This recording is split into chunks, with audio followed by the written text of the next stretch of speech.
Hey everyone, welcome to Dave's Bonsai. On today's episode, the Mugo Pine gets repotted.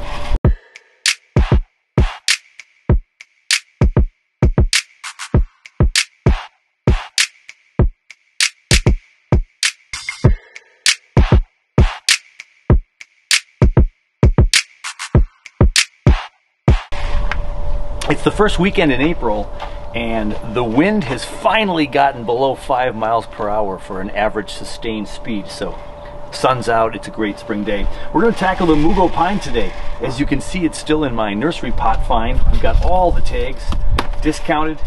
This is the kind of Mugo Pine that will typically run about $60, and we got this in the discount section for 20 bucks.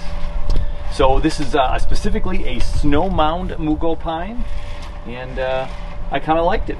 I liked some of the movement inside and the thickness of the trunk at the bottom. We'll look at that in a bari as we tackle into it. We do still have some wind. I'm hoping the new wind guard will prevent some of that obnoxious sound for you. But let's just dig in and see what we got with the Mugo.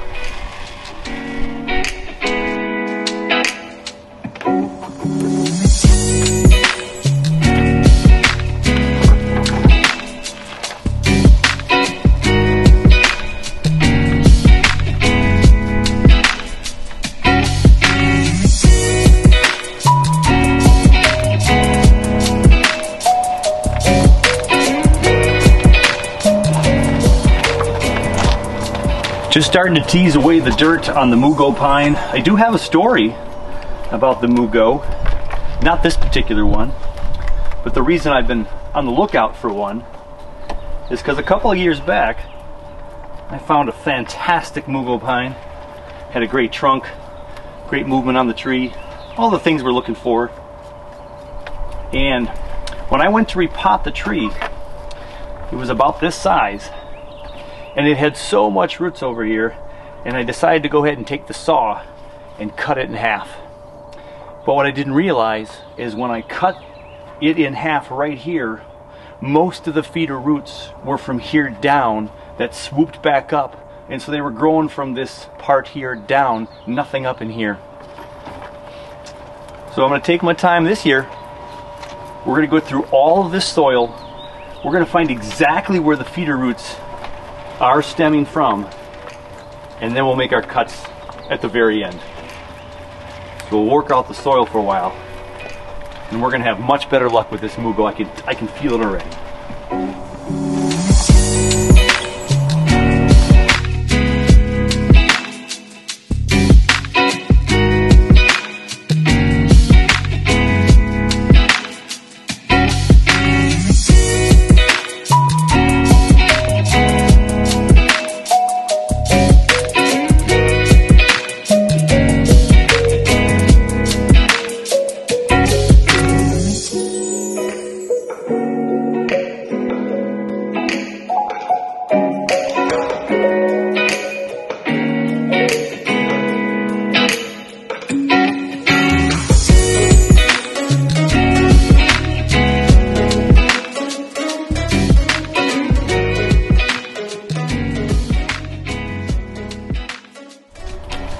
I've moved over to the chopstick, and I've also moved over to the bottom of the potted tree here. And it looks like there's a lot of really long roots that are stemming from up top.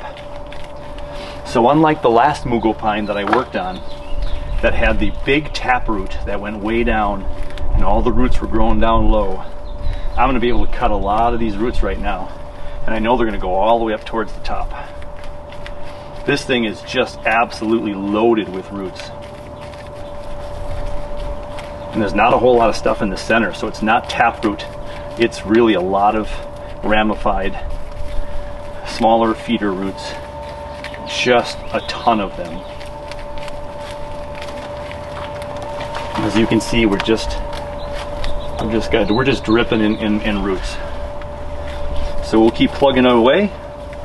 We'll make a few cuts here and see if we can get to that in a bari pretty soon here.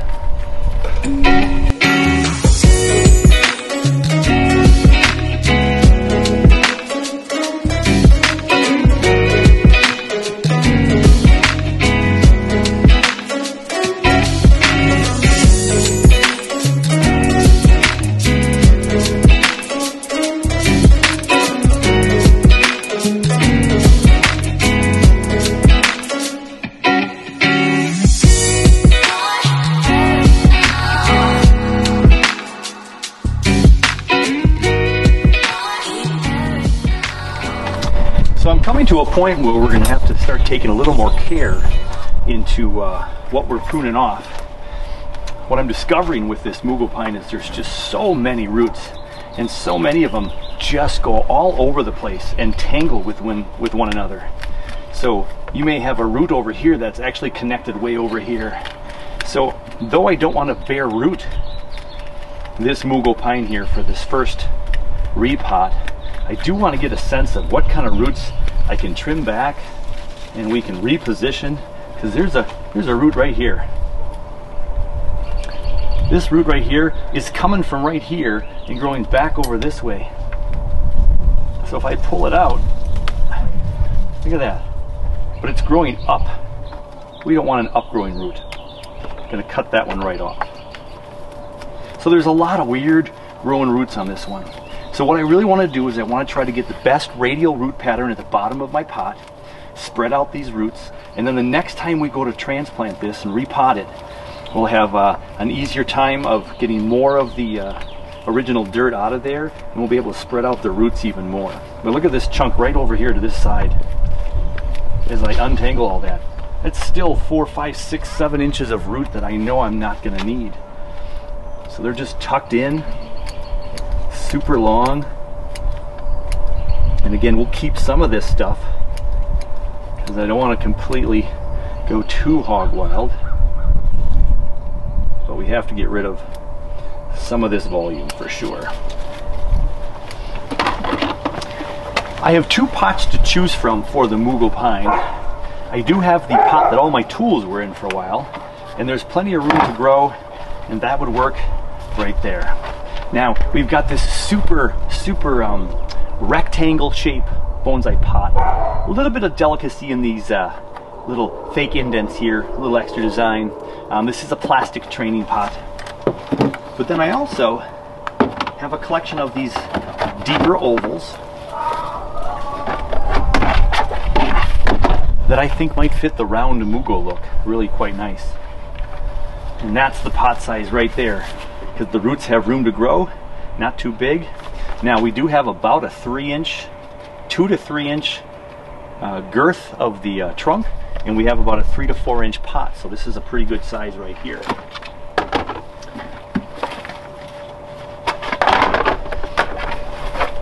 I can go one size smaller, and we're obviously going to cut some of the canopy down, but it could even fit in this pot. But I think this one's just a little bit too small.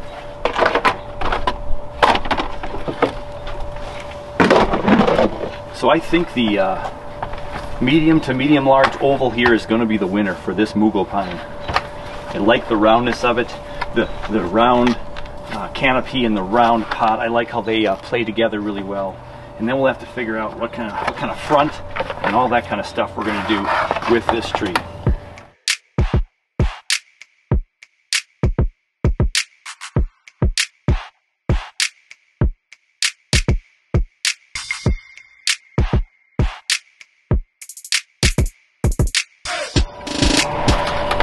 So what I'll do with the blue sheetrock tape is poke it through here, right there in the middle or so, and bring this down here to put over the hole so the soil doesn't go out that direction.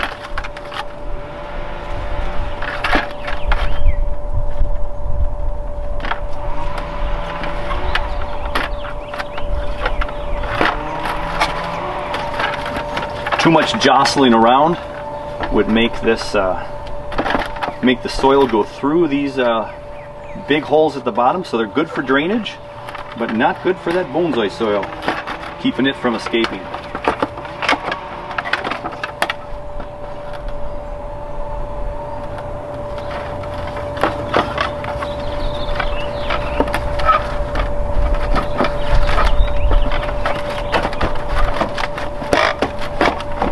Just enough stick on the bottom to keep it all nice in there.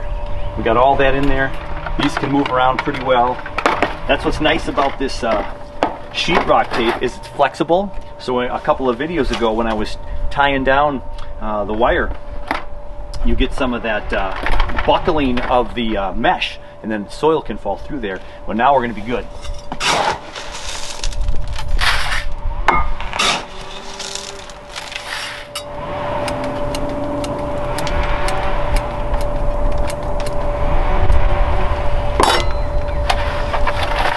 Now I haven't looked at the front of the tree yet. What's going to be the front of this tree? So the trunk comes out of the ground right here, kind of swings up and swoops up this way, then curves way in the back. Super cool. This branch right here is a super curly one here that might be coming completely off. Got a nice bulge of a root down here. Or it's going to go this way, which opens the tree back up to us. So now it curves up this way and then comes kind of swooping up towards us a little bit. And so if I can open this up with maybe getting rid of this branch right here and this branch right here, we can see some of these branches here, which kind of come up in a real funky way. I see a branch or a root down here already. This is an old branch. We're going to cut this off before we pot it. And we got this root growing straight up. This root going straight up. This root's been damaged. So we're going to cut that off. And it's kind of girdling the bottom of that trunk anyway.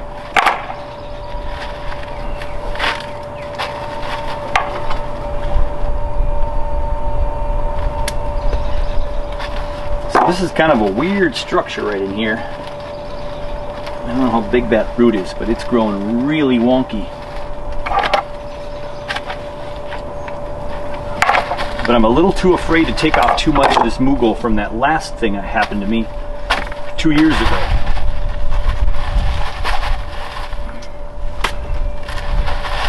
So will that be the front?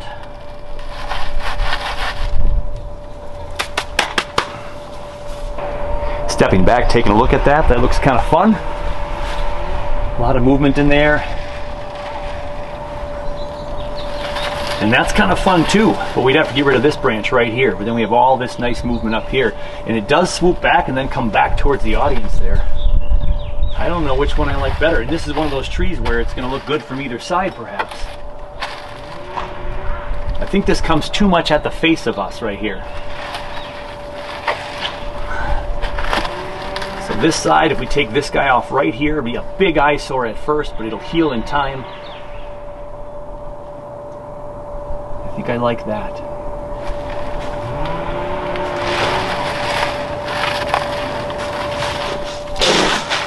We're gonna get a mound of soil in there.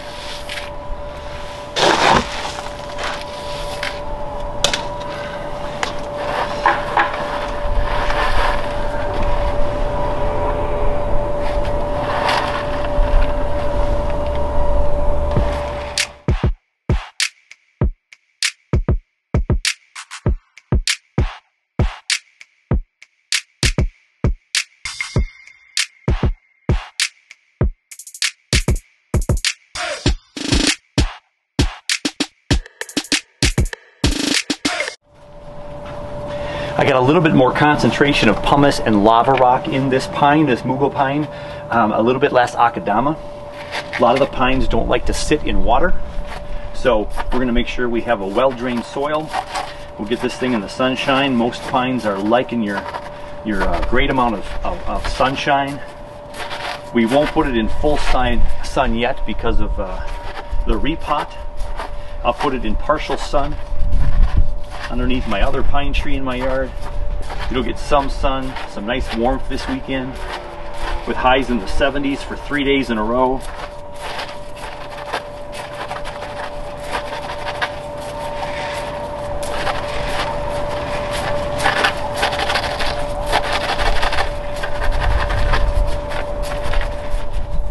Stepping back from the tree after cutting it down for the last few minutes, we're just thinning this out. We're taking the branches that existed and we've gone in and we've grabbed a couple of sections, like right up here. We got this section where there's 1, 2, 3, 4 branches still on here. I'm going to cut this lower one down here and I'm down to 3. If this is more of our front, I'm going to cut this front one off to leave these 2 up here grow.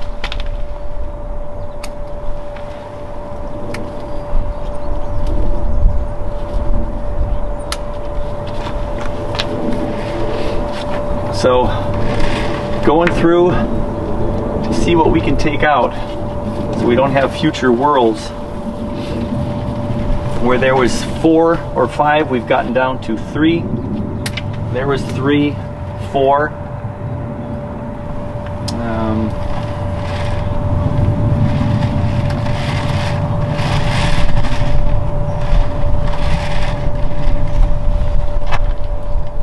Here's another example right here. We've got 1, 2, 3, 4, 5, 6. I'm not so worried about the design of the tree right now. Rather, I'm cutting down to a more reasonable number of branches.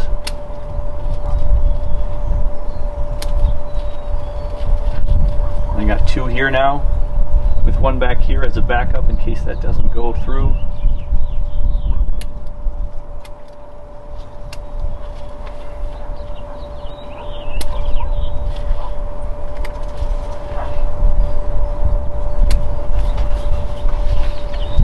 So, while trimming the Mugo, you discover real quickly how these big clusters of foliage can really gather, like right here. We've got 1, 2, 3 main branches, but then within each one, there's 4 or 5 already starting on that whorl right there. So first of all, we want to make it a 2 branch if we can. And then we can pick ones that we don't want to keep moving forward.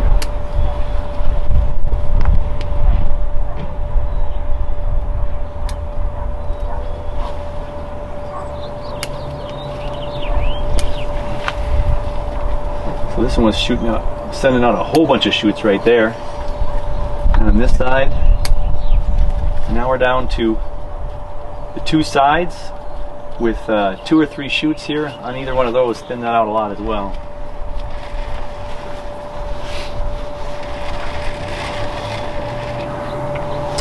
So again, I didn't pot this up the best. Went a little bit too fast, got too excited, and I didn't twist it the right way for the front. So this is in our face if this was the front. And so, and if this is the front, this is in our face. So I didn't twist it to this spot right here. I didn't do a very good job of that. But we'll get that in the next transplant, the next repot. So we're just gonna do a few more trims here, and we're gonna let this thing heal up and start to grow on our benches this year.